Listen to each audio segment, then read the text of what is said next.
We've got a nice interview with Daniel Shea coming your way today. So check it out. Daniel is a photographer who is prominent in 3 different fields, which is pretty interesting. He has had a lot of success with both his artistic practice as a photographer, his journalistic practice as a photographer, and also does a lot of commercial shoots. You've probably seen Daniel's photos, although you may not have recognized that they are taken by the same person. He's photographed Barack Obama, Rod Blagojevich, all kinds of journalistic pieces for the Wall Street Journal, Time Magazine, et cetera, et cetera. He's also done large-scale campaigns for companies like Converse and Levi's. So you may have seen his work floating around in the world. And Daniel and I have known each other for a long time. We went to high school together and grew up as punks attempting to disrupt the system.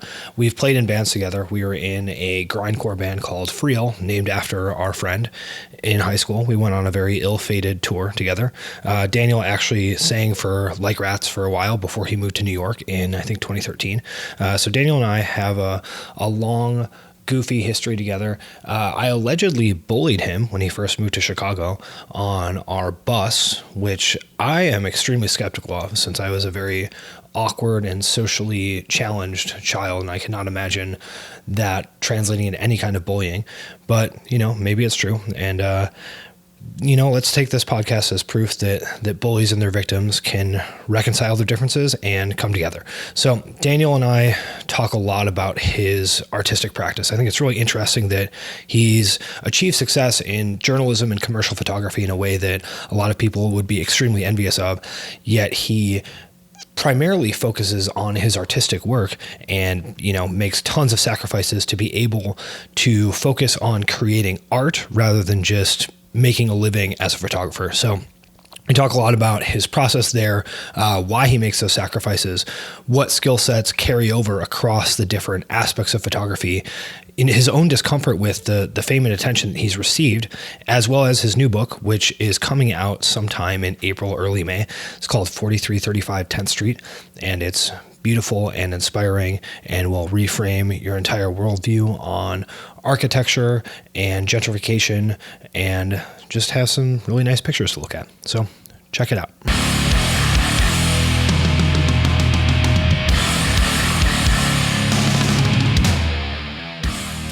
We could also talk about Like Rats. Talk about Like Rats. Being in high school. Because I just went... Is this recording? It is, yeah. Okay. Because I just went through... my parents are probably moving. And I just went through... To where? They're not sure. And I have a feeling they probably won't move. It's like this thing that they say they're going to do. Because they're feeling the pressure because property taxes are going up. But also, I think my parents have mild executive functioning disorder, on a weird just can't scale. Get stuff done. I mean, they want to move, and they probably should move, but they're starting with everybody who has stuff in our house that is not us. Please get rid of all your stuff. How many people have stuff in your house? I mean, my brothers basically just have some stuff, but as somebody who makes people from the neighborhood. Yeah. Call to all local residents. Yeah. Please remove your belongings. But I had a bunch of art from past shows and also all my childhood stuff and college art in my basement. And so I was just going through everything and preparing to get rid of stuff or move stuff. And I unearthed this archive of images from our high school experience, early exposure to subcultures and protesting capitalism. As you are still as I to doing today. Absolutely, yeah. As I was then, I sit here now, and just stuff from college, and it made me feel both really emotional and also bizarrely comforted in what I've chosen to do with my life, because I realized that basically my whole life I've been making stuff and working really hard at doing that. So just the seeing kind of the volume of stuff that I've made, and 99% of it is so embarrassing that I was actually debating what I should fucking do with the stuff I had to throw away, because I was the bike zines, dude, I was if this goes out on the curb, I don't even want my mom's neighbor to find this. She would have zero context for even why or what it is, but she would just immediately know how embarrassing it was.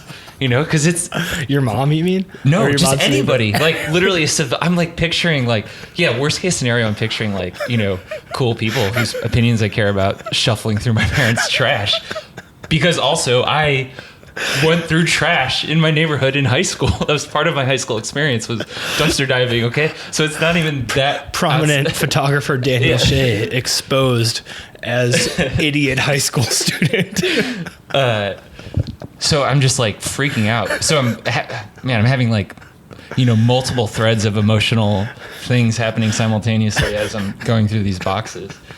The dominant one being just preemptive sheer embarrassment to the point of almost suicide, and just picturing who might find this stuff. And I was like, okay, maybe I'll even drive it to the dump. And I'm like, people live there, I think. Did you have to burn it? Yeah. So I was literally thinking I should burn some of this stuff.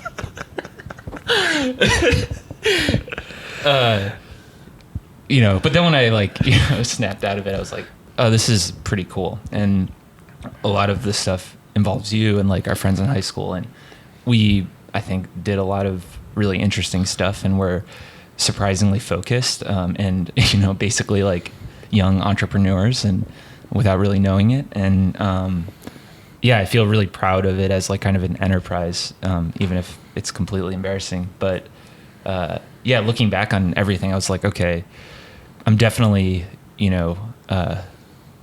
doing something that I think I probably should be doing, and makes a type of intuitive sense looking backwards at everything I've done. But then I also just felt super emotional, seeing photos of all our friends at that age.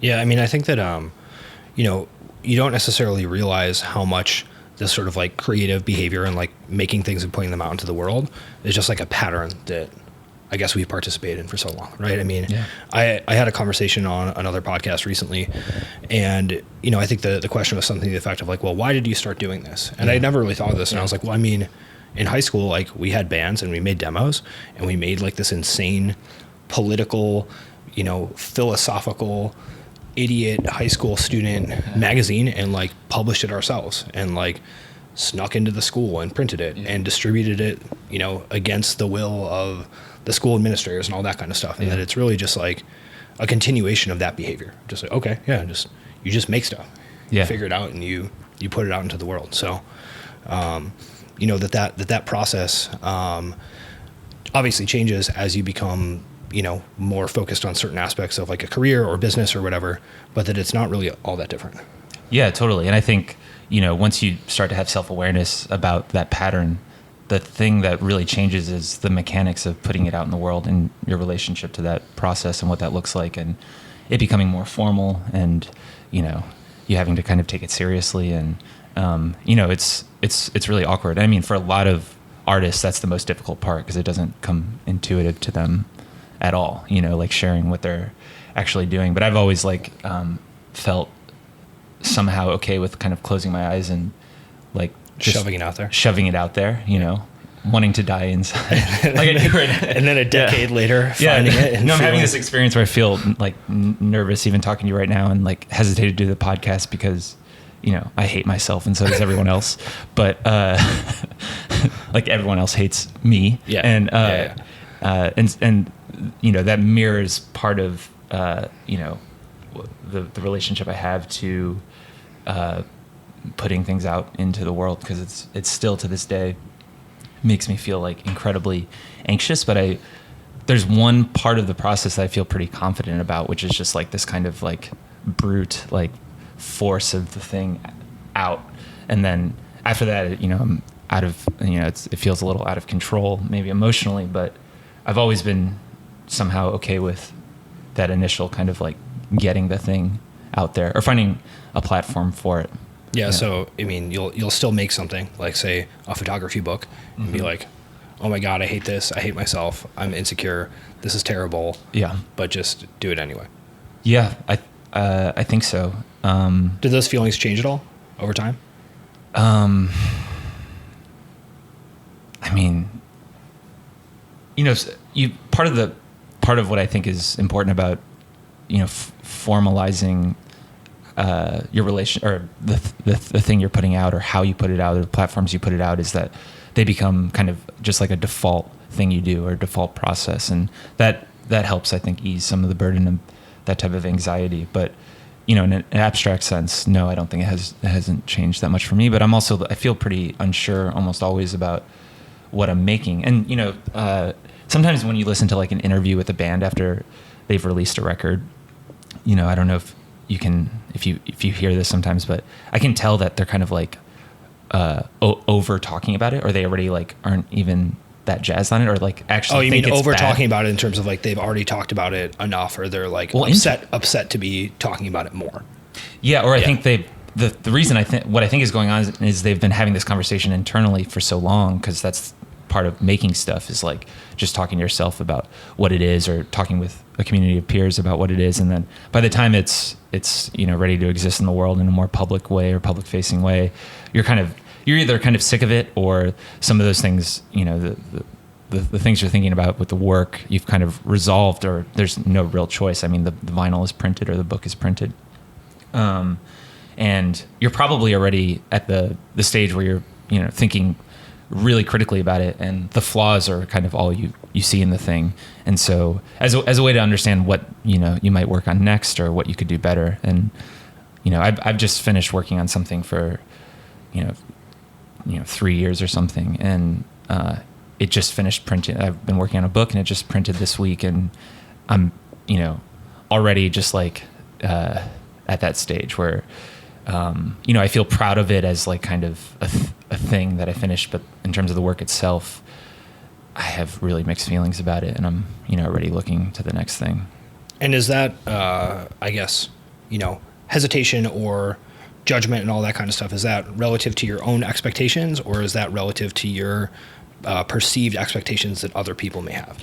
It feels deeply internal, honestly. And I care a lot about what, you know, like 4 or 5 people think about it. Name them. Shit. I don't know if I want to do that. For real? Yeah. Yeah, for sure. Like, yeah, you know, basically my close friends. But that's partly because like they were involved in on the level that maybe like feels like, you know, what the how it feels kind of internally during the process of making. But no, that's a pretty internal experience, I think. Yeah, it's, I mean, I experience probably something similar, although I don't think that I have, I guess, the same emotional attachment to it in terms of feeling like nervous or feeling like I'm going to fail or all that kind of stuff. I think that I have almost like an expectation of like perfection that I know is impossible to meet, and I'm comfortable not meeting that, but it is like a battle, right? Where it's like, okay, I know I want it to be this way, but then I think I also usually have like a pretty clearly defined, this is good enough line. Yeah. And as soon as I feel like something is over that, I'm like, okay, well, even if this doesn't meet my actual expectations of perfection, I know this is good enough, like in a realistic sense.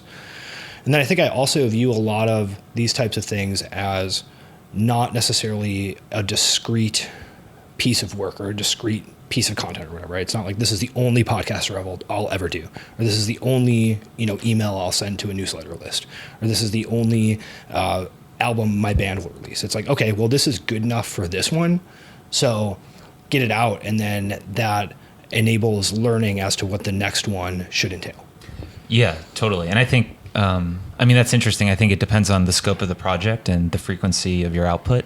You know, it's different for everybody. But yeah, that makes sense. I think actually you and I probably have a similar relationship to perfection, because it's a weird thing to want a thing to be perfect when part of the medium is, you know, a type of like intuitive messiness. You want things to feel like raw, you know?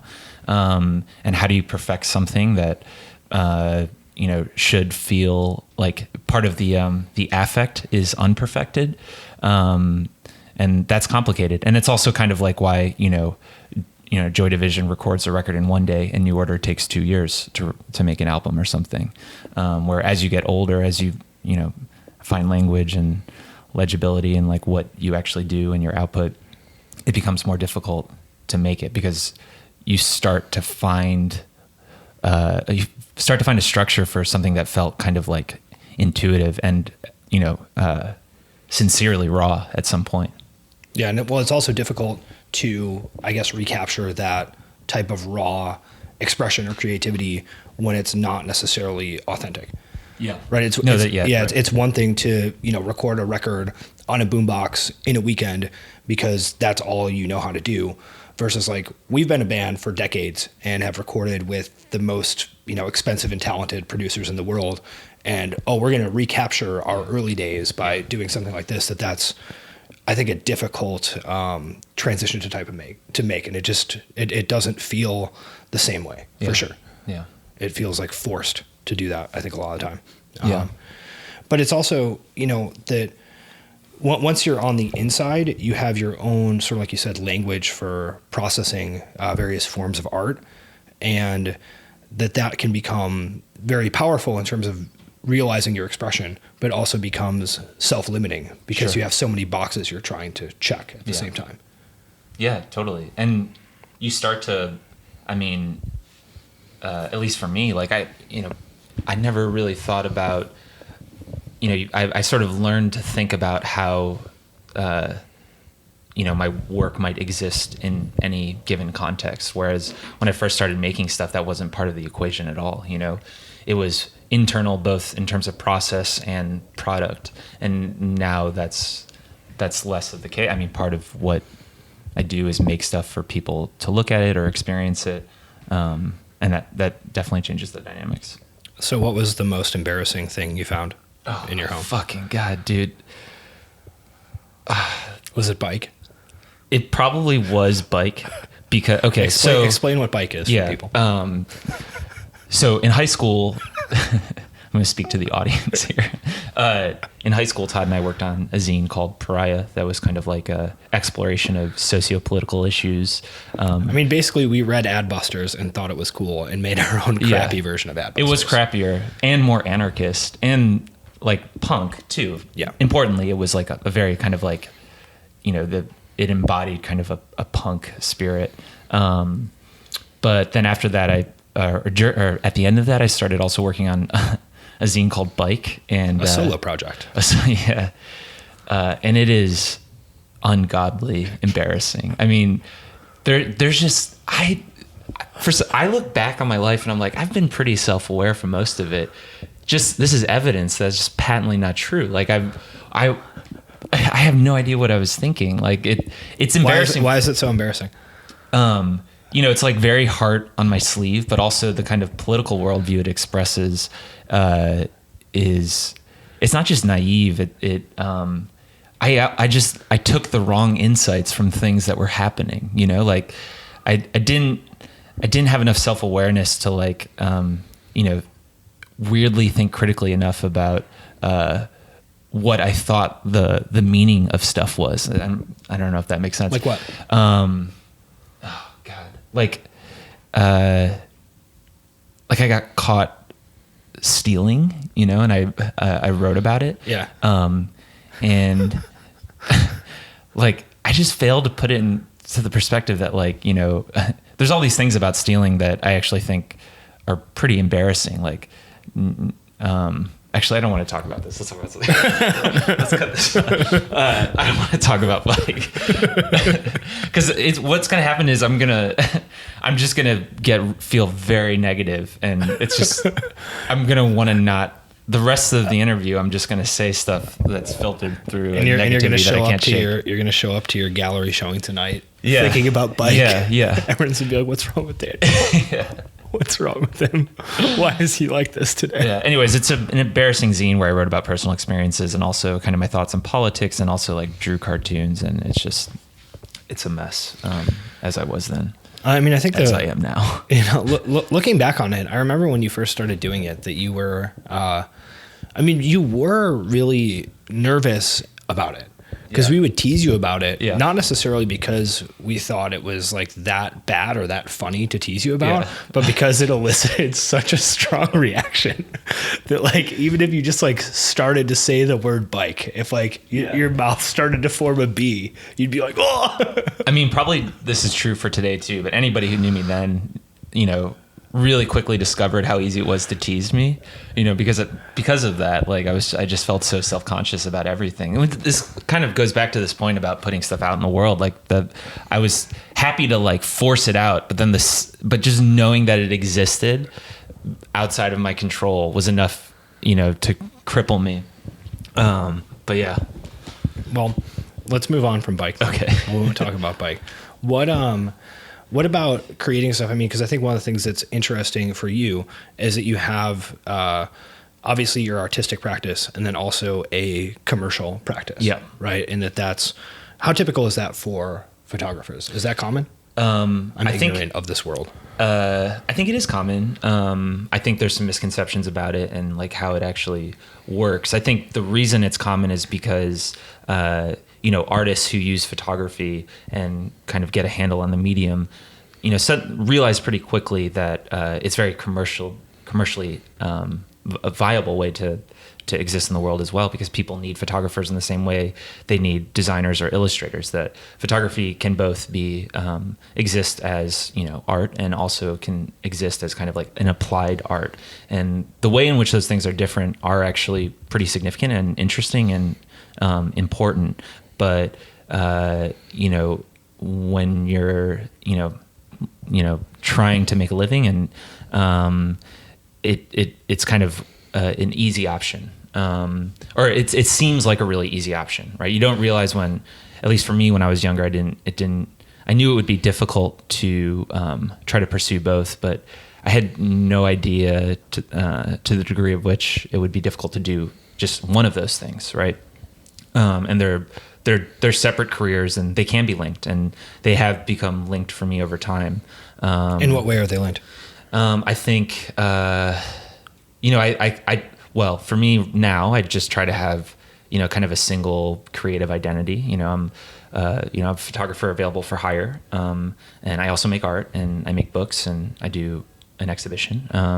But it's all under kind of the same umbrella of output. The Daniel Shea personal brand. Yeah. And also there's obviously some aesthetic kinship between the two, but on one side of things, it's superficial. On, the commercial output, or when I work for magazines, it's the way something looks might relate to the way something might look in an art context, but the way art functions in the world is pretty different. That being said, there are ways in which the way an image might exist in on a wall is actually very similar to the way it might exist in a magazine or in an advertisement. And there's there's definitely kind of a suite of artists who mine those boundaries for what makes that interesting. Yeah, I mean, the skill set obviously has to have some carryover between the two. Yeah. In terms of the, I guess like the raw visual ability of, I mean, what would you say are the traits as far as just like technical photography skills that matter? Well, that's kind of the easiest thing to get a handle on. What become in terms of just like the basics of how to compose a picture and how to draw the attention to whatever ostensibly is the subject, as dictated to you by a client, right? Like in a context of working for a magazine or on a commercial job or something. But what really becomes the skill set that needs to be developed on the commercial side of things is translating an idea in a meaningful way, and also then working with groups of people in a collaborative way, and that's harder, and that takes time. What do you mean by translating an idea? I think I have an idea of what you mean by that, but so I mean, often in the context of like a commercial job, it's like these are the clothes that need to be sold, or to get even soupier, like this is the kind of the vibe we're going for. And there might be an actual physical product, or there might not be. There might be kind of like a lifestyle or an aspiration to a type of lifestyle that's being sold, right? And there's plenty of stuff that's sold in the world that isn't like a physical thing that needs photography and for advertising purposes. So there's, the photographer is often marrying, what a art director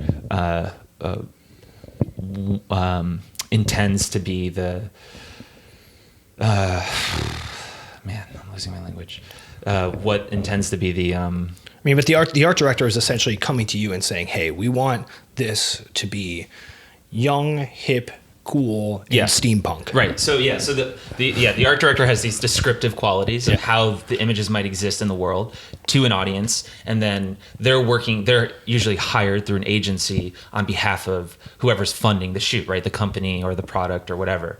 And they have a little more kind of ham-fisted idea of how that works, right? And the art director kind of dresses it up, and then the photographer kind of realizes the thing, right? Like it's a combination of both of those needs. Sure. So for being a commercial photographer, it's almost like being a lawyer, where it's like you're given a position and you have to be skilled at creating some sort of, argument surrounding that position, whether or not it's what you actually want to do. Absolutely. And then, that ability analogy. as an artist is just you applying that to your own vision rather than to whatever vision is given to you by an art director. Yeah, totally. Yeah. And it's, right. Yeah. That's well said. Great. Sign me up. Watch out, photography. One industry. art career, please. Here I come. Well, and I think something else that's interesting is I know for you, you've wrestled with your, I guess, involvement in the commercial photography world over time, right? That originally you were involved mostly in journalism and kind of wanted to stick to that route, but that you've taken on more, commercial shoots for brands and things like that. Yeah. How would you justify that to your younger anarchist self who's getting arrested at protests? Man, that's an amazing question. I mean, in general, I'll say a fundamental shift in my own politics has, my younger self was much more interested in kind of a folklore of politics, a kind of poetic relationship to politics, and a type of like, lived experience, and that's related to like my interest, what I was interested in subcultures and stuff. And as I've gotten older, I've been much more interested in the structural stuff of politics, like what politics actually is, and how it's constructed in the world, and how it potentially might change. I mean, as a way to, backwards rationalize a little bit what I do, almost in spite of what maybe my politics are, is that, we exist as individuals and we kind of do what we can to survive, while advocating for a type of, structural change that we might want to see in the world. So maybe that's what I would say to myself, is kind of like express, kind of a more nuanced relationship to politics vis-a-vis activism, actually, because I thought activism was so important at one point in my life, and I still think there are really important and meaningful things that are exercised or exorcised through kind of like what is conventionally known as like activism or protest or whatever, but that the real heart of politics is kind of like slow and boring and a little more difficult. But that's a little more abstract than what you prompted me to think about or respond to. But I think, I don't actually know if I could. The funny thing is, I've thought about this, and I don't think I would be able to convince my younger self. Yeah, that's the truth. Yeah, your younger you would just be like, yeah, whatever, I would just feel like out. obstinate. Like I would just be like, no, you fucking Loser. Yeah, exactly. But yeah, I mean, the original work I got paid to do as a photographer, which I fell into kind of just really by coincidence, was working for magazines in a kind of strictly editorial context. So go to this place and make a portrait of this person, or we're doing a story on this oil town. Go there and take pictures, make pictures of landscapes, photograph important people, and kind of wander and explore and kind of construct a parallel narrative to what's being expressed in the story or in the journalism through pictures. And then that, as I kind of like, cut my teeth on in that world and figuring out how, and found like a language through picture making, opportunities over a long period of time started to present themselves to do kind of more direct kind of commercial work, advertising work. And, that's kind of where I am today, although I still do editorial work. And actually, mostly what I spend, probably 70% of my time right now is like working on books or working on a show and making art, and then 30% of the time I'm maybe working for somebody else in one of those capacities. Got it. So that, I mean, it's basically just a slippery slope. It is. That you're like, yeah, I guess it's okay to work for this magazine. Like, geez, I guess I'll do this. Yeah. thing. Yeah. Well, I mean, it's, most of the time being an artist is really, it's really unpaid. So you start to look for ways to make money efficiently. And, obviously doing commercial work is more efficient than doing editorial work. And you stop thinking about buying yourself like days of time. Or originally, I was like, if I could, I'm going to try to block off parts of my calendar. When I'm 22, like Tuesday afternoons are studio time for me. That's when I get to work on. So I'm looking at 4 hour, 6 hour, 8 hour blocks of time. And then it becomes days of time. $1,000, getting paid $1,000 to this magazine job buys me 2 or 3 days of kind of focused work. And then it starts to move on a scale of weeks and months. And that's when, obviously as somebody who makes creative work, that focus is pretty much the most important thing. And that, once you start getting used to having weeks to work on something, you realize that the first 2 weeks are kind of throwaway, right? You're just getting used to the process of having the space and time and energy to commit to a project. And then something really interesting potentially starts to happen around 10 days or whatever, 10 days in. And you kind of scrap everything that got you to that point, and you start to actually make more interesting stuff or more meaningful stuff. At least that's been my experience. And so now I'm just looking for those types of blocks of time to have to myself, and that they cost a certain amount of dollars to be able to do that. And that's kind of how I structure my life now. Yeah, I had no idea that you're actually, I guess, split so heavily toward your creative work. Yeah, and that's changed over the last 2 years. Which, I mean, and that's been a goal for you then to. It has to make been, that. and it was contingent on actually the being able to have shows and sell artwork. But the whole point all along was not to feel the pressure to sell art, like to not. Because I had this other way of making money, it took the pressure off of thinking about my work in any sort of commercial terms or its commercial viability. And so that kind of happened almost incidentally. And that's allowed me to kind of do that more and more as well.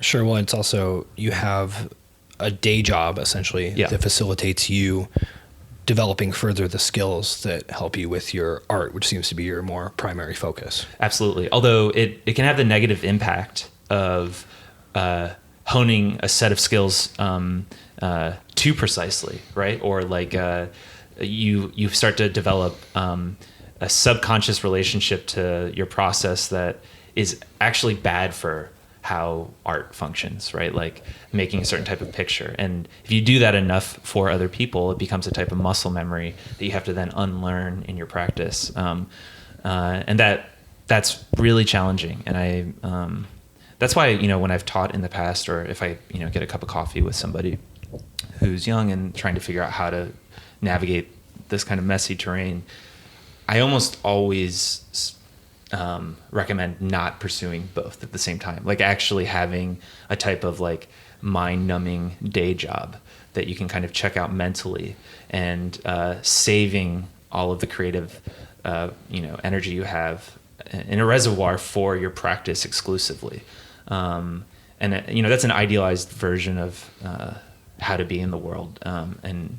But I've seen more people go down the path of starting to do commercial and editorial work and not recover and just do that because it's a much better life. Like actually choosing to try to be an artist is a terrible idea and nobody should do it. And it's really fucking stupid. It's like one of the stupidest things you could do with your life, and it's really hard, and you're an idiot if you think it's a good idea or it's going to be easy, or even if you think it's something you should do, or even worse, if you feel compulsion, like you have to do it.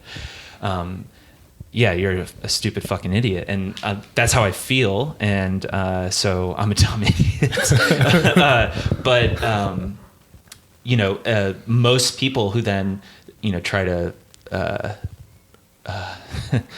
ease some of the financial burden of that type of life through editorial and commercial work, photographers, end up realizing how much better it is to just have something, a product or a service you sell that people actually want to pay you for, and then just to do it and have a normal, productive, potentially happy life doing it, right? Instead of this like endless anxiety cycle of making stuff. And so that's why I discourage people from doing it, because likely if they're talented, they will probably just end up abandoning their real creative work. Because it's just too hard to do on a consistent basis. It's way too hard. And it's also, there are actually very few overall opportunities for artists. There are certainly opportunities, but, wanting to be a full-time artist is kind of like wanting to be in the NBA or whatever. Like, I don't actually know if that's like a perfect analogy, but my intuitive guess is that it is actually. Yeah, that the number of people who have the skill set to do it is already extremely low. Yeah. So like you're probably not good enough. And even if you are good enough, there's only this many slots. Yes. And these people are going to get them. And it's probably not going to be you just based upon your circumstances and luck and whatever, even if you are actually good enough. Yeah. Yeah. It's dark.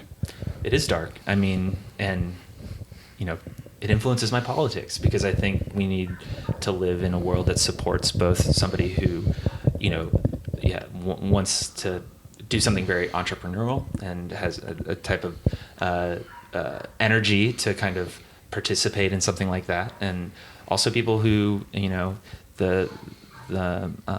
what they do in the world doesn't necessarily fit within kind of a market paradigm, and there's a way to support them too. And that's not just that extends to all types of work and stuff people might want to do with their lives, not just making art or doing creative stuff. Yeah, so my knowledge of the quote-unquote art world is minimal. Yeah.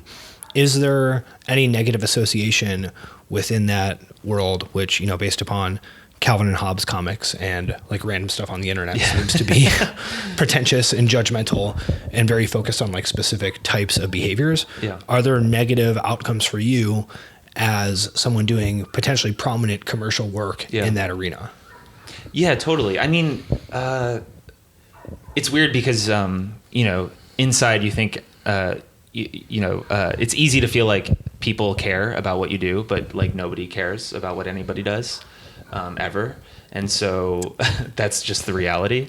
But you become obsessed with like what maybe other people are perceiving about your life or what you've chosen to do with your life. So like you start to think, if I do commercial work, it somehow dampens the value of, or the discreteness of this other type of practice. And that type of anxiety definitely, I have that, and I know other people do too.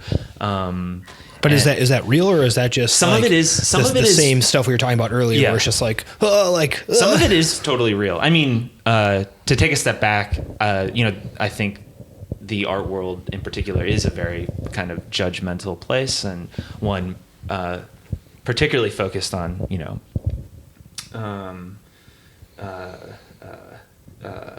social stratification.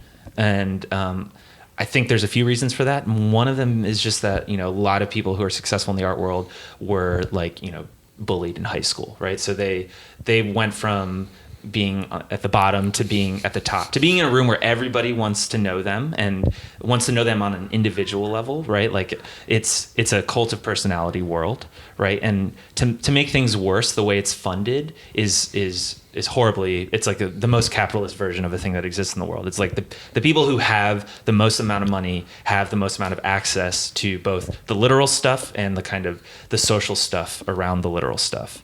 And so the whole thing is structured like that. And it's a winner-take-all environment. Absolutely. Where if you're in, then you are one of the select few. Exactly. Like it's a totally, I don't know what the right term is for it, but the distribution is a few people have all of it, and everyone else has none. Right, and your brain changes, right, when you're in the center of that kind of thing, and you're really successful. It feels, like a really nice, and like and you. Often these are people that have had a really hard time at some point in their lives. So to be in that position, I'm sure is just like kind of fucks you up in the opposite direction very quickly. And this isn't. I'm painting with really broad strokes here because there's obviously amazing things about the art world culturally, and that should be noted as well. But yeah, I forget what the original question was. Well, I mean, I think that the path I was trying to go down is just figuring out for you, sort of playing in both the commercial world and the more like quote unquote high art world.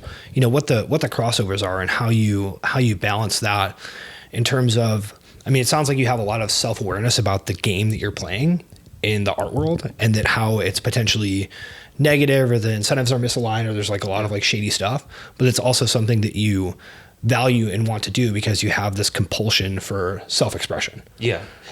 Right. And this is kind of, I mean, to come full circle back to what we were talking about earlier, you know, having kind of an awareness of, you know, the context around your work or the context around the life of doing creative stuff is about actually understanding formally the relationship to, or the mechanics of putting stuff out in the world. And, you know, as you get older, you just become more interested in that stuff because it becomes part of your reality. It becomes part of how you make money.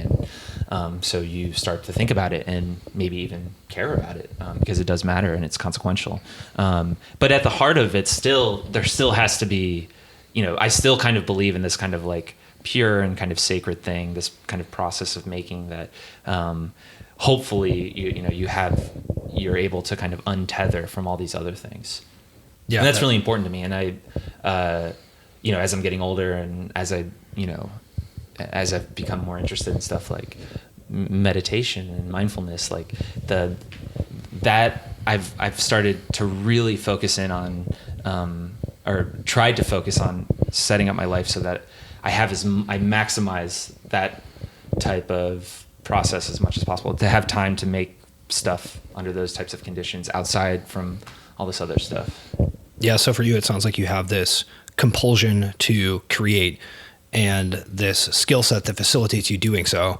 And that is the thing that you are interested in pursuing, and that, you know, the career in commercial photography and the machinations and social climbing of the art world are just like necessary evils to allow you to devote your time and energy to. Sure. Although if I'm being totally real, like that stuff is fun to engage with too, right? Like right. It's a game on its own to play. Absolutely. But you know, when I step back, it's like pretty uninteresting and it's not something I wanted to spend too much time doing. But, you know, there is something interesting about engaging with that stuff on some level, of course. And also, you know, the compulsion is there, but like there's an obsessive, I mean, I catch myself in these, like, I have an obsession, there's an obsessive quality to making stuff. And it's a problem for me, right? Because like it's just like, it becomes a type of quantity thing. And I have to like kind of talk myself down a little bit from doing things on a scale sometimes that I want to do them. You know, I forget that so much about art making is actually a process of removal. You know, you put as much stuff up on the wall or in a bowl, and you have to, it's a process of editing and refining. And I mean, certainly there's some art that, you know, the mess is the work. That's what's interesting about it. But that's the part I end up struggling with and spending the most amount of time with. Yeah. Do you have any specific, I guess, practices relative to improving your ability to create the art that you want to create?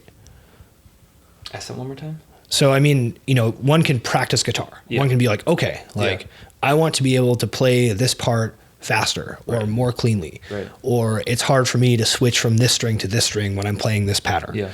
Are there similar things like that in photography that you can work on as a skill? Man, that's a really good question. I mean, I want to just give a total rote answer and say that, you know, I love the word practice. Like artists talk about their practice. Right. And I actually think it's a very specific word, and it's the right word to describe what it is, which is just doing something over and over again.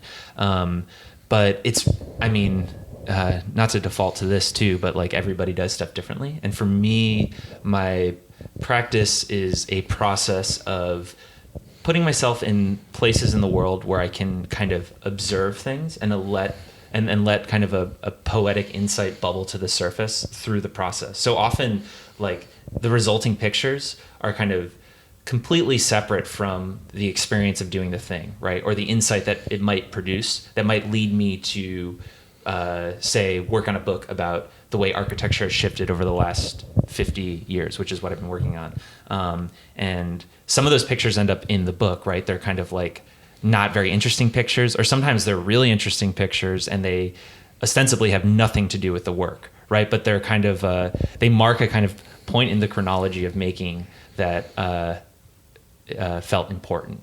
And so, yeah, I mean, again, it really depends on who you are. I mean, obviously some photographers work in the studio, but for me, my work has always dealt with the external world and stuff in it, and kind of creating a constellation of places and ideas and establishing and the connections, or the overall picture of the constellation is usually what the work is about. It's kind of driving thesis that really comes from a type of poetic insight that I've had while existing in the world and making pictures.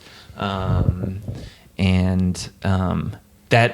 can only occur if your priority is putting yourself in a position to do that kind of stuff. And it's really difficult. I mean, it means, like, leaving the house or getting on a plane or following an impulse and doing horribly impulsive, stupid stuff that makes no financial sense. When you're broke, spending money to go travel somewhere to see about something that could totally not check out, right? Like, that's happened so many times where I've spent just an insane amount of time, resources, and energy just following kind of a gut impulse that ended up being totally false, right?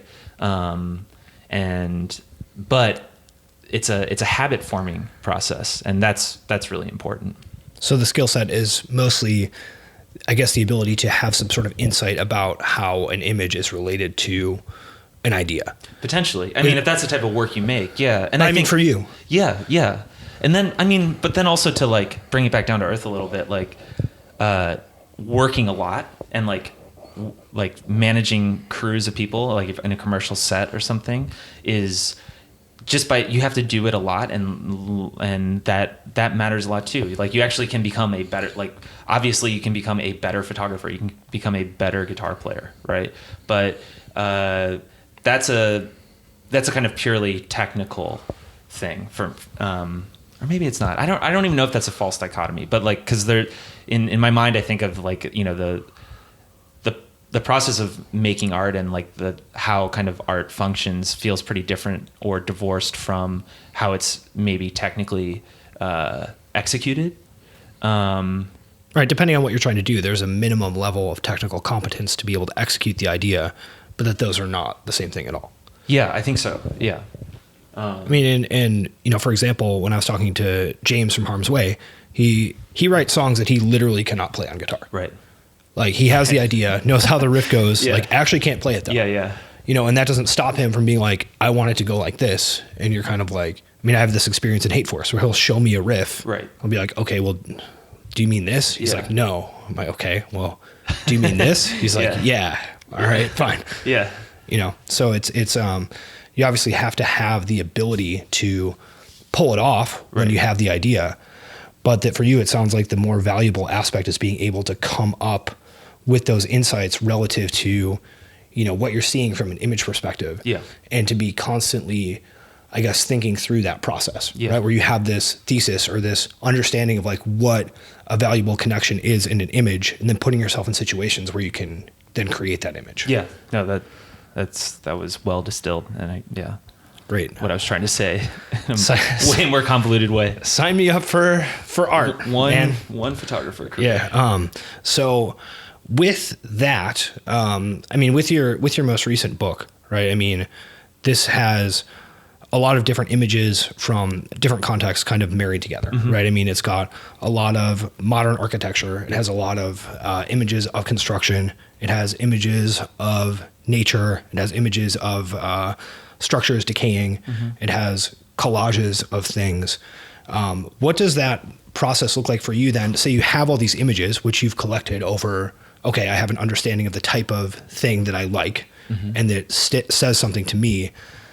I guess I'm interested in what that looks like to create then a piece of work based upon those individual images. Yeah. I mean, the way I tend to work is to, follow intuitions that lead to insights, which then lead to more kind of clearer paths, So it starts off a little, there's a lot of unknowns, or I'm just kind of following an initial impulse. Then something starts to occur to me, and then the direction the work takes becomes a little more clear. Simultaneously, though, the process for me is I'm just kind of moving through the world and making pictures. So you're starting to develop this kind of vast archive, and in the case of making a book, then it's about editing that archive in a specific arrangement that mirrors the type of insight that you maybe had, or externalizing that insight into something that's interesting to arrive at slowly through the work, right? So you kind of mirror, and I love this, like you're mirroring the process of what you went through, which was a very kind of real set of experiences in the real world. So you're trying to recreate your own process of developing an insight on some level. That's kind of like that is a way of editing, or that's a principle that can be applied to how one might edit, right? And that's certainly present in this book I've been working on, which maybe I should just talk about for a second. Sounds great. Okay. So I moved to New York City like 5 years ago, and I moved to a corner of the city, Long Island City, that was kind of going through a huge development boom.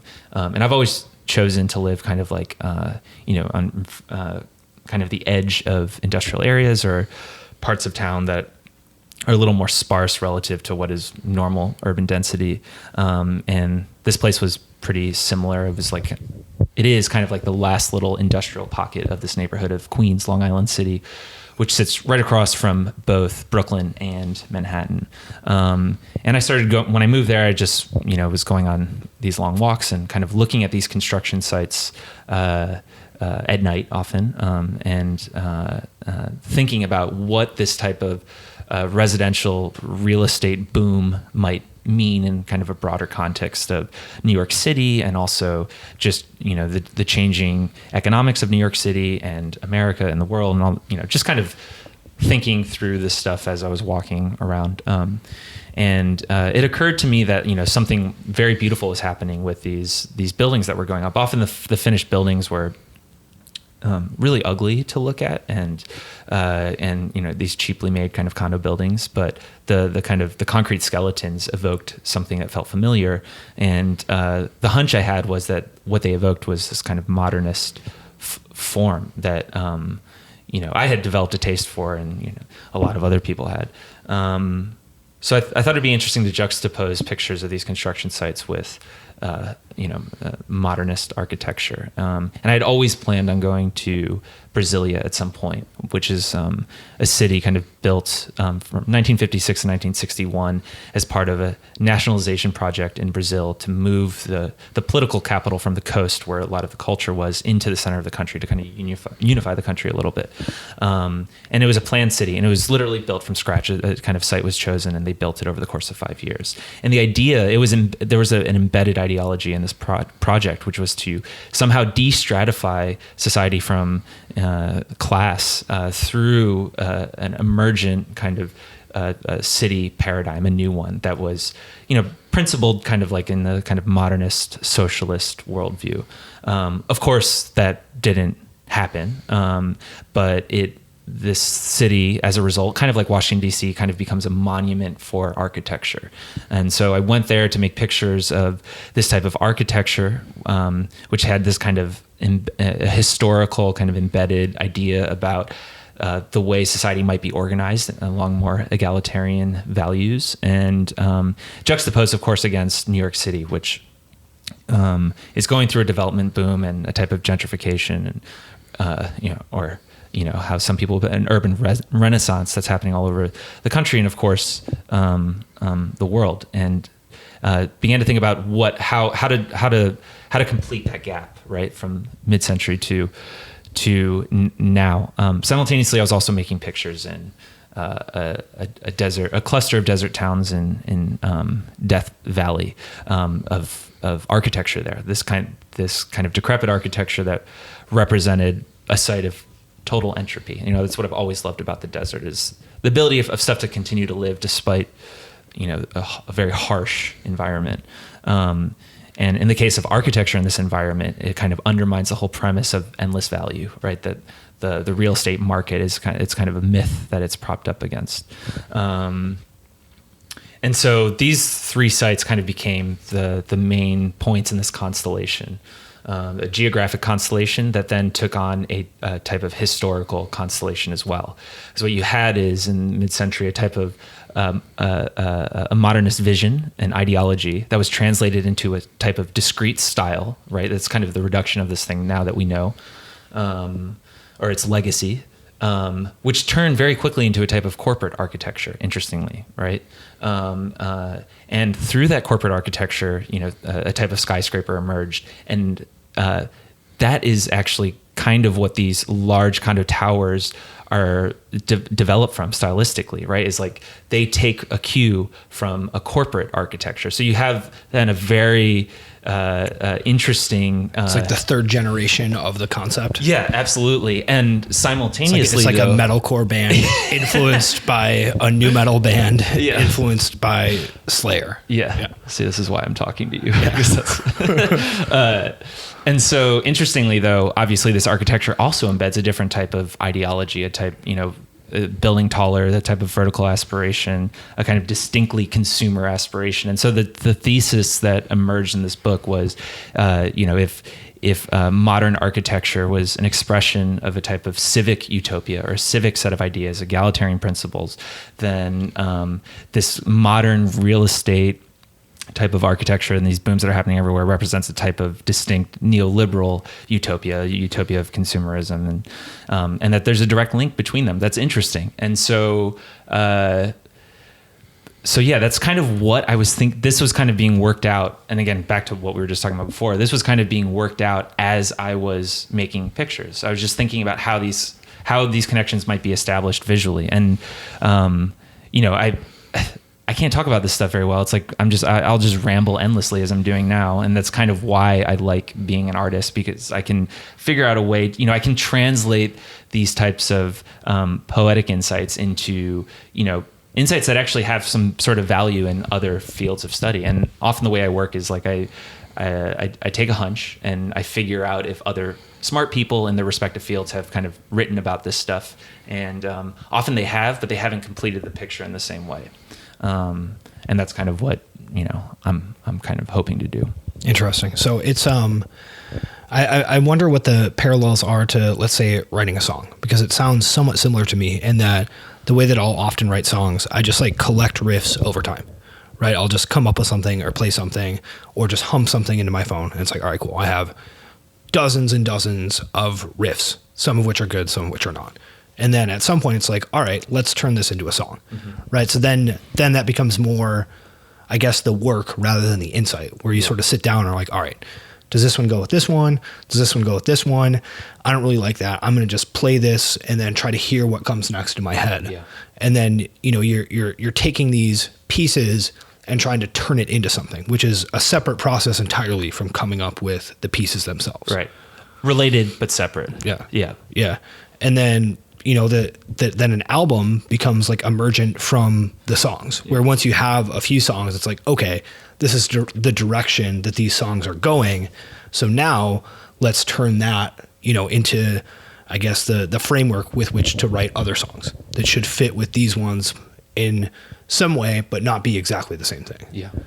Yeah. That's super interesting. And, I don't know how much this applies to making a record, but for me, certainly, like having some part of that framework exist in a self-aware way in the final work is interesting to me. So in the case of this book, it's organized by chapters, but the kind of thick core of the book is this kind of 4-up design schema of images that, sometimes there's 8 images across a spread that represents a type of archive. And sometimes the relationship between pictures makes a type of sense. There's kind of a more coherent relationship between the parts and the whole. And other times it's a little more, discordant or whatever. And, literally sometimes is the process of like mixing up 100 images and choosing 8 and laying them out randomly. And this book I went through many editing phases. I think there was 10 versions of the book, and the one I landed on kind of marries both the kind of like drive to formalize some of these relationships in a coherent way, so that the fucking thing makes some sort of sense, and then also allowing it to just be a little bit of a mess, and like the relationships between parts being a little more haphazard, and things emerge from that are totally interesting too. Yeah, so you have both this, I guess, overall insight that you're trying to, I guess, lead people to through the work, which is kind of the guiding principle, as well as a more intuitive and maybe not subtle, but not necessarily as like high-minded aesthetic principle as well of what you want it to like just literally look like what satisfies your sense of like, okay, this looks good. Yeah, and it has to work on both levels. Like, otherwise you should write a fucking book. You shouldn't make an art book, right? Like, that's important to me. And there's also there's multiple kind of narrative strains throughout the book, and they're not all about leading, taking your hand and leading you towards this, insight about the development of architecture and how it mirrors kind of shifting relationship to ideologies or socioeconomic shifts in the world. So there's other stuff going on also in the book, and I intended to make a book that you put like a bookmark into, that like it's not digestible in one sitting. I mean, it can be, you can flip through it if you want, but it's not exactly cheap, so it's not something I think too many people will do if they actually have the thing. Hopefully not, but yeah. What about mothers putting it on their coffee table? That's going to happen. 98% of the copies that are sold will end up on a mother's coffee table, i.e., my mom is the only person who will buy this book, and it will be on her coffee table. That's great.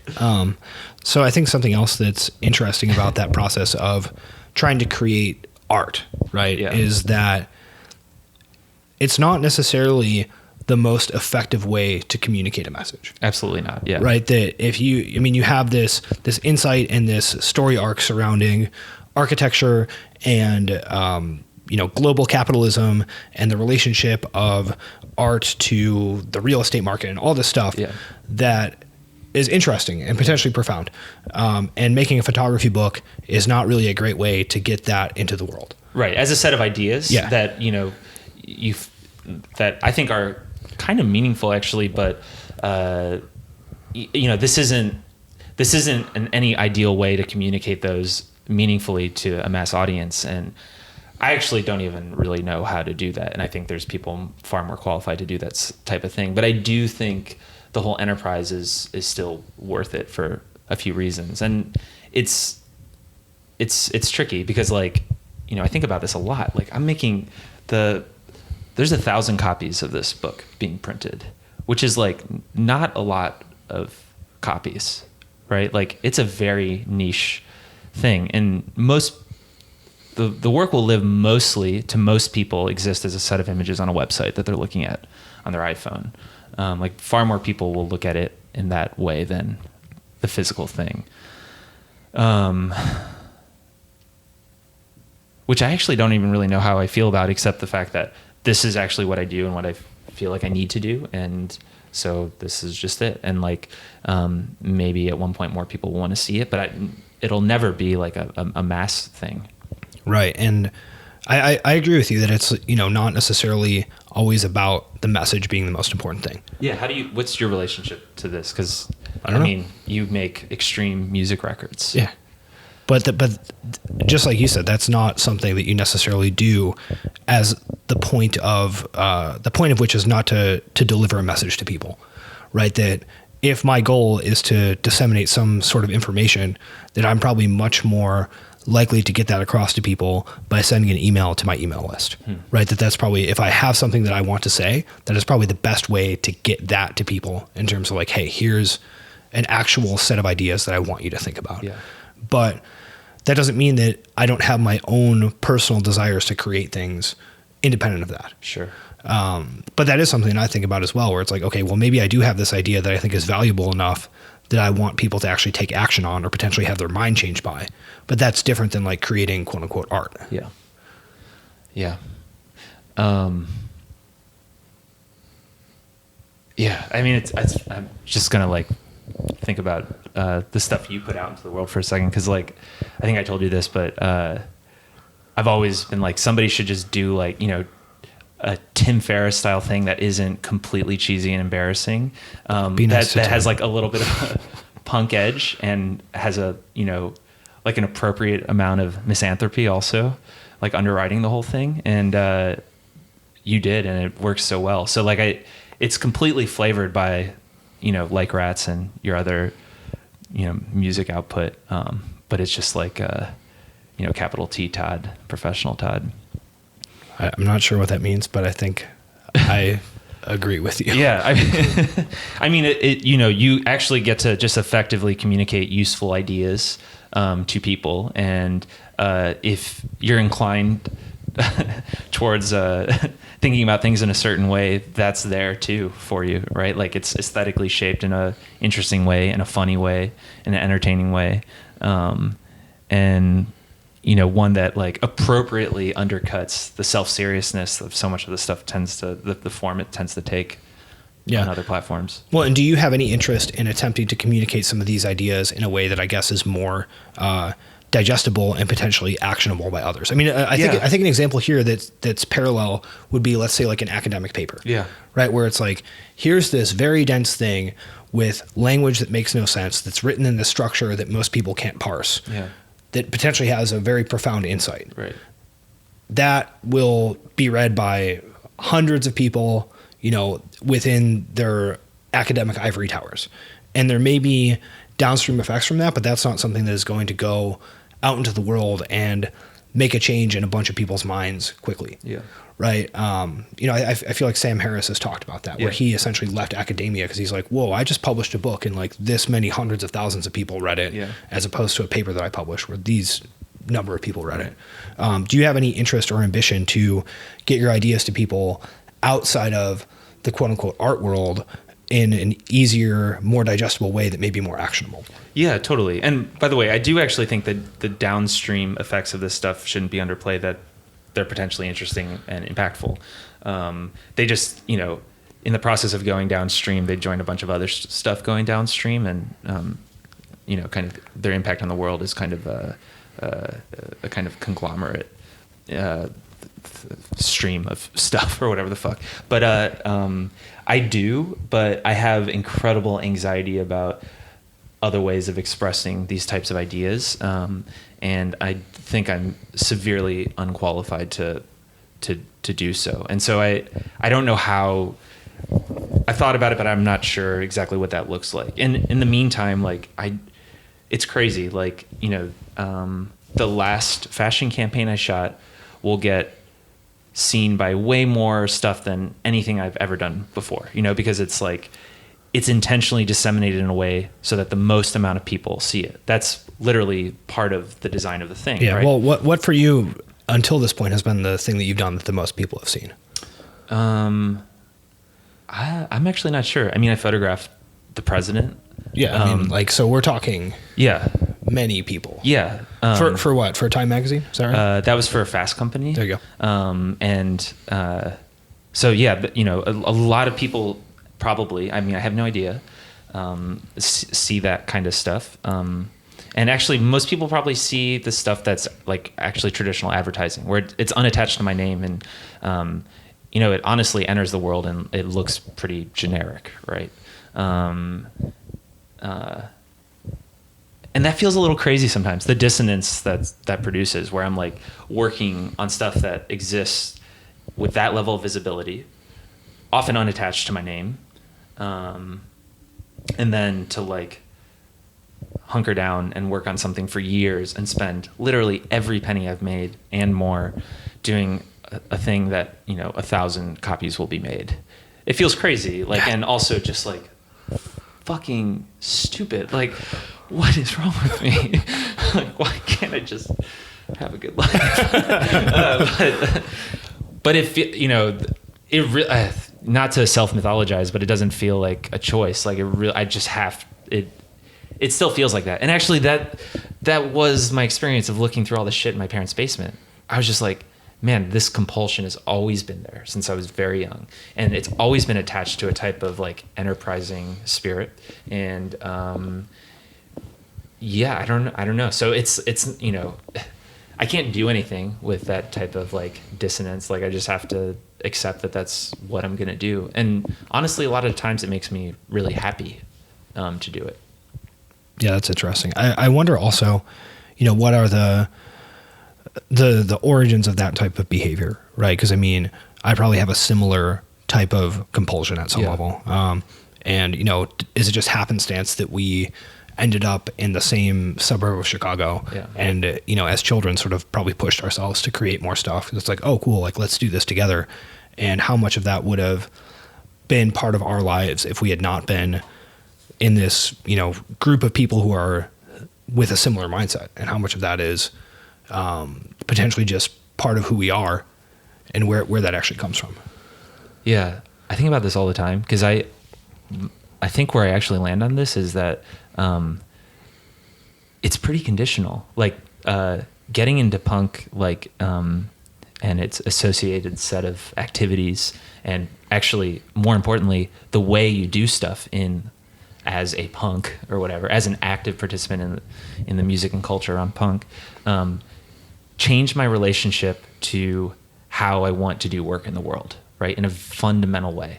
Like the compulsion was always there and the output was always there, but learning, like kind of sharpening my knives on that format of participatory behavior really, I think, fundamentally changed my life. Like, and not, I really mean that, because I think about it all the time. And like, I don't. And what do you mean by that? I know what you mean, but like, give me some examples. Okay. Well, like being in high school and playing in a band and figuring out how to put out a record and how to go on tour is without the internet. And I'm not saying that, a young punk today, has an easy time doing any of these things. But, and we did a hilariously bad job. Like, let's talk about that first. Okay. Tour. How did that go? Well, you booked the whole thing, right? Yeah. I booked the whole thing, like calling people up, like literally over the phone. Was that from Maximum Rock and Roll? Yeah, Maximum Rock and Roll. Yeah. And also there was an online thing at the time. This is a super clunky, like early website that listed some. And so, you'd get some like hilarious subculture freak on the phone who awkwardly always seemed surprised that I was calling, even though their number was published in a book called, what was it? Book Your Own Fucking Life. Yeah.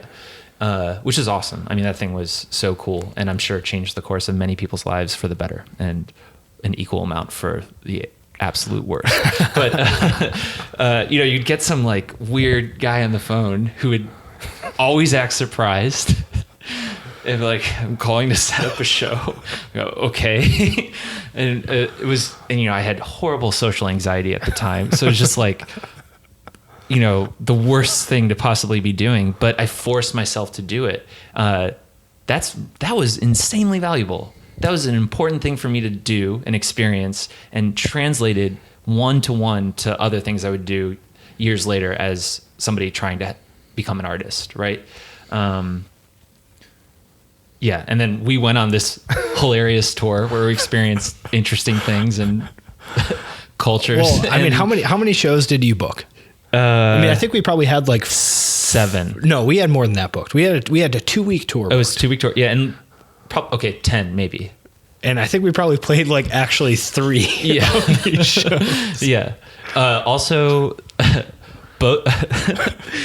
both of our bassist's grandmothers died while we were on tour, and it was horrible. The first grandmother died, and it was extremely sad. And we were like, all right, we kind of like met as a band. We're like, should we go back? And Tony was like, I think we'll stick it out and we'll keep playing. And then just like a couple days later, literally his other grandmother died. And then we had to kind of call it off and go back, because at that point that met the number of relatives that could die threshold, and it was just well. And we also showed up to some house in New York for a show. Oh yeah, and no, like, that was in New Jersey. Was it New Jersey? God.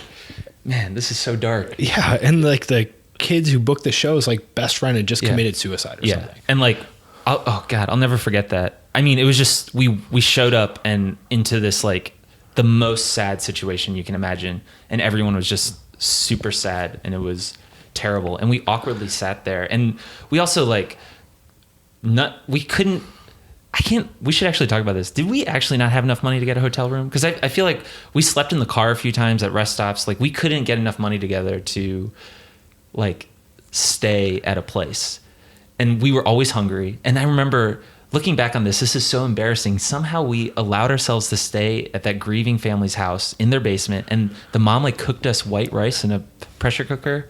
And we ate it. What happened is we showed up because, I mean, and it was this awkward thing where we felt like so bad and awkward just showing up. Yeah. And this was before, communication was like omnipresent. Right. So we were just like, yeah, we're supposed to be here at this time. And we came. And we probably hadn't communicated with these people in 2 weeks or something. And then they simultaneously felt bad for us because they just like forgot we were coming. Right. Obviously. Completely reasonable. Which makes sense.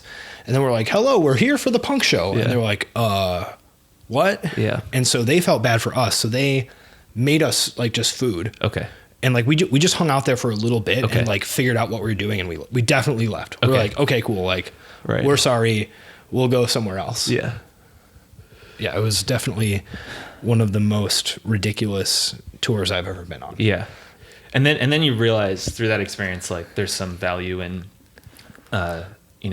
accepting that you should go on tour when people want to see your band. Yeah, it's not just, here's this thing that we'll do. Yeah. Instead of like awkwardly kind of getting people to let us play shows. Which was awesome for us, but probably had no business doing it, which speaks to this point, right? Like where nobody has any business kind of doing anything interesting or unusual, and you kind of just like figure out a way to do it. Yeah. I mean, I think that sort of like you were saying that those experiences are super valuable in terms of learning that lesson of like, all right, just do it. Yeah. Like figure it out, do all this stuff yourself. I know for me, I don't know how much you've had the same experience, but I've had to unlearn so many weird negative mindsets surrounding like money and capitalism and marketing as well as a business owner, where I'm like, all this stuff about figuring stuff out and doing it on your own has been so valuable. And then just treating any sort of transaction as like a power struggle in which one person is winning is just like the worst way to approach owning a business. Yeah, it's counterintuitive because, I mean, as a punk, you're enterprising also, but your values are aligned a little more towards something like communitarian. And so to then engage in a type of like traditional marketing behavior just feels fucking strange. Yeah. Totally. I mean, it's funny because we've been friends for a super long time, and we both like tried to do unusual stuff with our lives, and like have gone through this experience kind of around the same time, like figuring out that, like those weird books at Kinko's actually like contain valuable insight about how to organize your time and money and stuff. And like, there's stuff in there that's worth reading, and like figuring out that, reading a book on business is a good idea if you're an artist and you own your own business. But it's getting over this like extreme emotional hurdle to do so. Yeah. And I think that you said something about this earlier, but that there's an element of corniness to a lot of those types of books or that type of advice that can be very off-putting to someone who comes from like a subcultural background. Yeah. You're like, this is fucking stupid. This is bullshit. Like, this guy is a total idiot. I'm offended by the nature of this language, et cetera. Because you have such a harsh filter for any type of like marketing that could be perceived as disingenuous. So then, or even anything that is like a sincere feeling or whatever, or legitimately sincere. Yeah, that too. Yeah, which is a problem. Yeah, it's like this is too sincere. Yeah. Like there's not enough like dark humor and like counter signaling involved. Right. And this is disingenuous because it's trying to sell me something.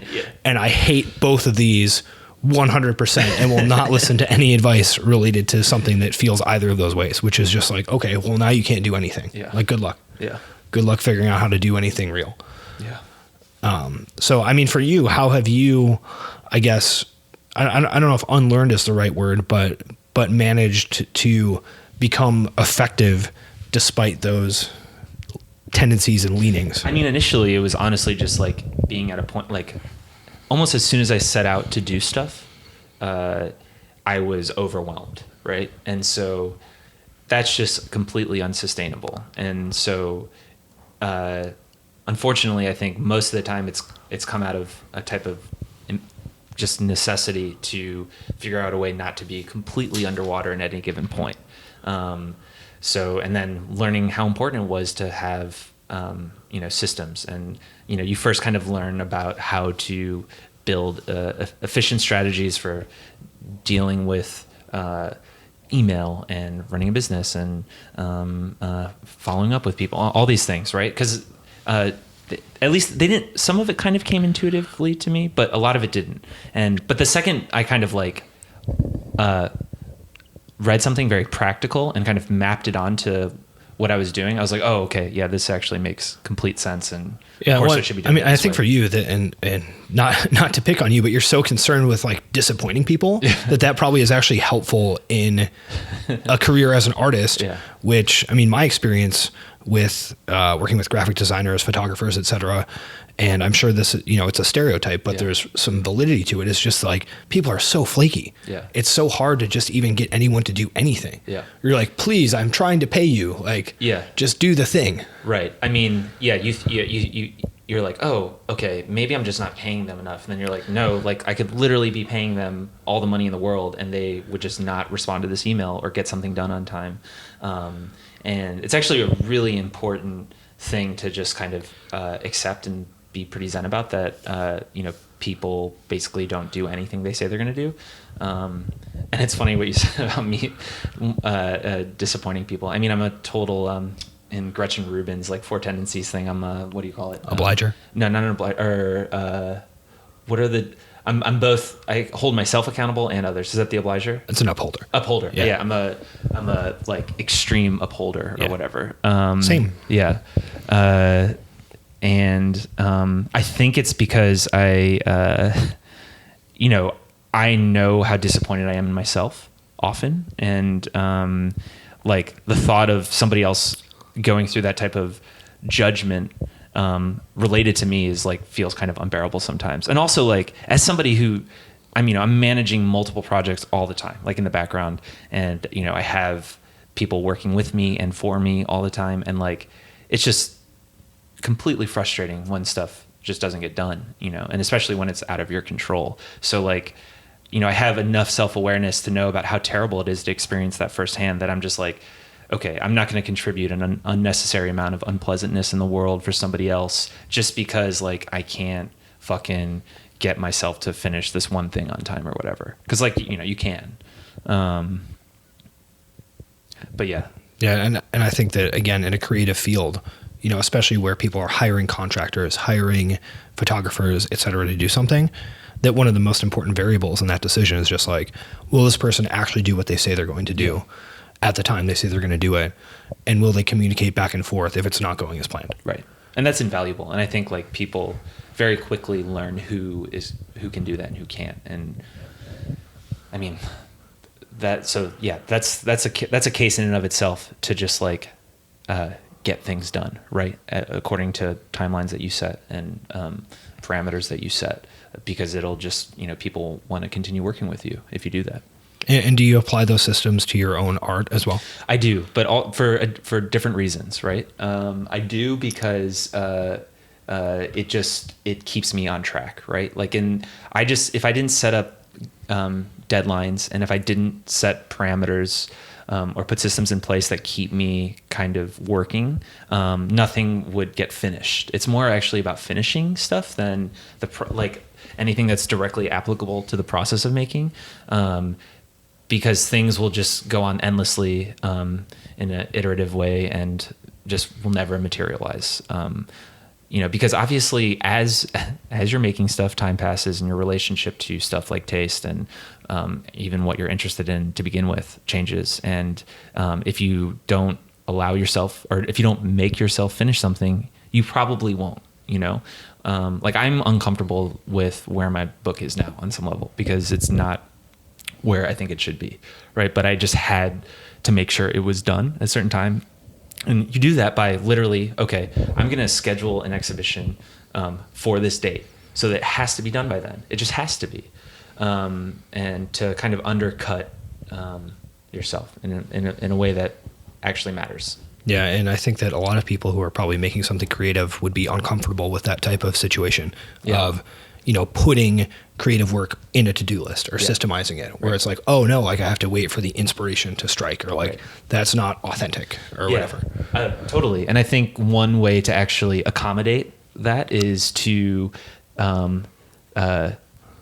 if we're going to go down this route, one thing that's worked really well for me is to actually understand different types of tasks and group them together, and to create blocks of time or periods of time where I can do, quote unquote, purely creative work or process-based work, or what, an artist calls like being in the studio, and have that be totally untethered from the types of efficient systems I've built for getting things done in almost every other capacity of my life, right? Where it's actually just about having a time and space to work on stuff as I need to, right? And to be as kind of like scatterbrained or focused as I need to be in that moment. And then building in, other blocks of time where I do very discrete, actionable things in their context and make sure they get done properly, right? Yeah. And one unburdens the other in a really meaningful way.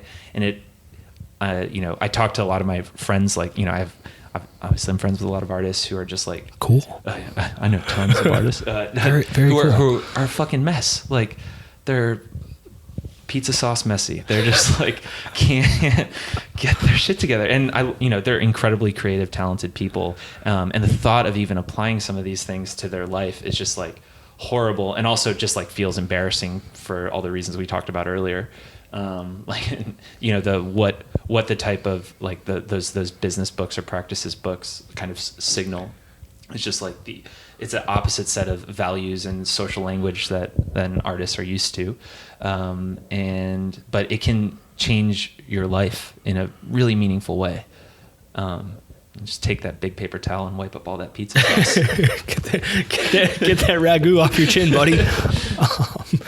Well, I mean, I think that something you said there is super insightful, is that being disciplined about certain things allows you to have unstructured creative time that is built into your larger system and structure of what you're actually doing. And to broaden it even more in general, I actually really believe that stability allows for greater risk taking and seeking. Yeah, that makes sense. And that there's also different categories of tasks within the idea of creating art. Yeah. Right? That you having insight into a type of image that is valuable is something that may come from a more unstructured, loose, like just being in the world without expectations and to-do list type of situation.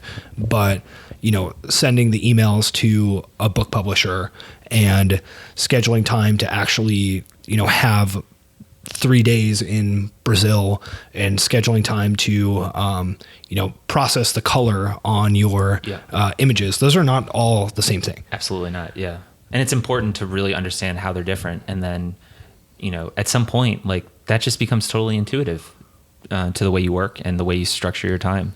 And again, the point is to treat that kind of that pure kind of practice time as a sacred thing, as it should be treated. And so that, basically this is a type of like mindfulness applied to your whole life, right? Where you allow space for a type of productive clarity as a result of taming the chaos of everything else. Yeah, and the chaos is inherent, and that's part of it. Yeah, and that you don't even necessarily to always be trying to tame it. It's just that you can't allow it to become the only thing that you're reacting to. Yeah, well said and point taken. Yeah, it's more about the consistency of creating the space and giving yourself the room to do things than it is about managing everything. Yeah, I totally agree. It's always going to be messed up. Great. Yeah. So let's tell people where they can look at your pictures on the internet. I have a URL. A uniform resource locator. Yeah. Tell me more. You can Google my name. and that's probably fine. My last name is spelled Shea, Daniel Shea. I have a website that'll come up. I'm represented by an agency that, has both my personal work, I hate that term, and my commercial and editorial work. And then I'm represented by a gallery here in Chicago, Andrew Rafek's Gallery, that I have a show. I'm part of a group show with really amazing people that's going up right now that coincides with the release of my book, which is being published by Kadoji Press in Switzerland and will be available starting in April. And on April 14th, I'll be doing a book release at my gallery here in Chicago. So yeah, come out and hang out and say hello. If people want to purchase the book, what do they do? They want one of these 1,000 copies, which will signal to all their friends and relatives their sophistication and understanding of complex ideas. You can go to, I think it's Kodoji.com, Kodoji, and as soon as the book's out, it'll be available there, or there'll be links to direct you to where you can purchase it, depending on your market, because you buy in different places if you're in the US, Europe, or Asia. Only 1,000 copies. Buy now. I know. Yeah, You gonna put any signed headshots in there for the? Yeah, everyone comes with a unique Polaroid signed headshot. Great. Yeah. And then also, do you use any social blogging platforms? Yeah, my handle is always Daniel P, the letter, not the substance, Shea, Shea. So I'm on Instagram and I am on Twitter. and what else? I feel like there's another one that you've used. I'm actually before. What's funny is there's another one that starts with a T. Oh yeah. Okay. So I have never actively tried to cultivate a social media presence. And I know where you're going with this, but I literally have to build in to my to-do list, post a fucking stupid thing on Instagram. I don't really like it. It doesn't come natural to me. Obviously it still bums me. I obviously adapt or survive. I need to get used to the fact that people look at images on their phones, but it still kind of bums me out that's where most of the stuff gets looked at. But yeah, I'm on all the things. But wait, actually I'm not. I'm on two of the things. But no, there's another one. It's like a T. It ends with an R. It's not Twitter. Yeah. I don't know what you're talking about, man. What is it? I don't know. I guess I think we're having a technical difficulty. There's a Tumblr somewhere out in the internet ether. Can I talk about this, or does this still upset you a lot? No, it's funny. It never actually upsetted me. It made me upset. Counterpoint. Okay. You actually pulled me aside once and had a serious conversation with me. This is when Like Rats played in Baltimore. I remember you'd be like, "Hey, come here. We need to talk." So apparently Daniel at one point was using Tumblr regularly and had accumulated some extremely large number of followers. Right? Yeah. It was a lot of people were following your Tumblr, which makes sense because you're an extremely good photographer and it's a great way to look at images. And just like with bike, any mention of Tumblr would just send you into a tailspin of anxiety for some reason. Okay, so I lied. It still makes me feel like that. And basically any type of external validation makes me feel extremely uncomfortable. Yeah. And naming it is the worst thing I can imagine. Let's dig into this. Why does external validation make you so uncomfortable? Oh, Jesus fucking Christ. I thought we were done. No. Well, we're trying to wrap up so you can get to your show, but this is important. We have to solve all your problems right now. I think there's a few different things. I feel pretty uncomfortable being the center of attention, even though occasionally I feel like I like it, but overall it just kind of makes me feel uncomfortable.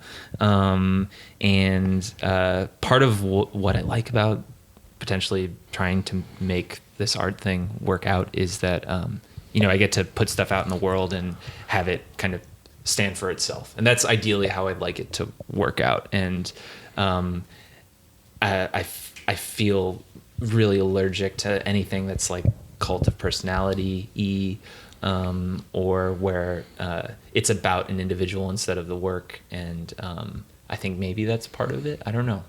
Yeah, that's interesting. Because what do you think? I have no idea, but it's one of those things where, especially now, people would do completely bizarre stuff and can and do completely bizarre stuff to get the number of people to pay attention to them online Right. that were paying attention to you organically. Right. And you like hated it. I still like, I really am not kidding when I say like, it still makes me uncomfortable, and I've never really tried to cultivate any of these things. And again, I mean, this is something where it was just so obviously like upsetting to you that like you just like can't stop yourself from talking about it. Yeah. Just because it gets such a reaction. You're just like, did you get any Tumblr followers today? And you'd be like, I am who I am, as I was, and as I always will be. As Eminem once said. Stupid idiot. Great. Well, do you still post on your Tumblr? I actually think I use it as like a news thing on my website. Like yeah. Great. Our friend Friel has linked it up to, I don't know. Yeah, it's like, it's still active. And it actually has an archive of stuff on there. So if you want to look at it there, you can. Yeah, that sounds great. All right, cool. Yeah. All right. Thank you. Thanks for your time. All right. Have a good day. Thanks for listening all the way through. I admire your grit, your persistence, and your perseverance. Since you made it, I have a few favors to ask of you. Go ahead and open up the show notes on whatever podcast player you use. In there, you'll find links to all the resources that were mentioned throughout the show. There's also some links there in which you can leave a review or subscribe to the show. And podcasters are always harping on this because this actually makes a difference in terms of the algorithms that recommend podcasts to new people. So if you do that, it helps more people find the show. And if you head over to toddneef.com, you can sign up to receive most of my thoughts and writing, which really only go out to the email list. A lot of it never makes it to the blog or the podcast. So if you like what I have to say and you want to see some of my recommendations and stuff that I've been checking out, go ahead and subscribe to that email newsletter as well.